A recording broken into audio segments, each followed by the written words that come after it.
Sa mga mahilig sa nature trip, pwede pa pong humabol sa birdwatching season sa Abukay, Bataan. Kung kayaking at snorkeling naman ang hilig nyo, mag-i-enjoy kayo sa Panglao Island sa Bohol. Balitang hatid ni Leia Alvis.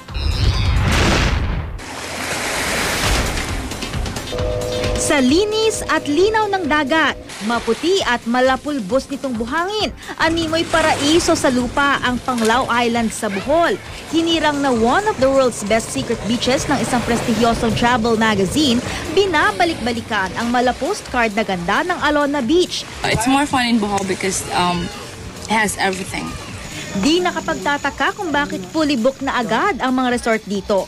Heaven nga ang pakiramdam kung magla-lounge by the beach. At syempre, bukod sa pagsa-sunbathing, pwede ka rin magpa-henna tattoo o di kaya mag-waterboat, kayak at snorkeling. The sand is very nice and we enjoy snorkeling.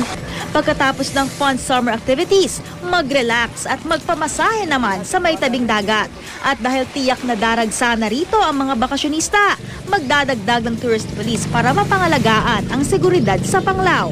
I saw the Coast Guard. I feel quite secure here and they have good control.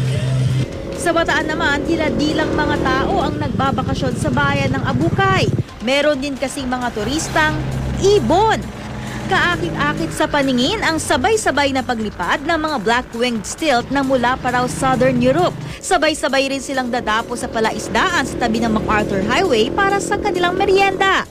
Ganon din ang mga puting tern na mula pa raw sa Arctic, Australia at Great Britain.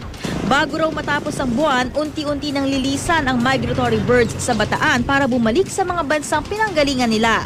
Babalik naman daw ang mga ito sa September para takasan ang malamig na klima sa kanilang bansa. Leia Alvis, GMA News.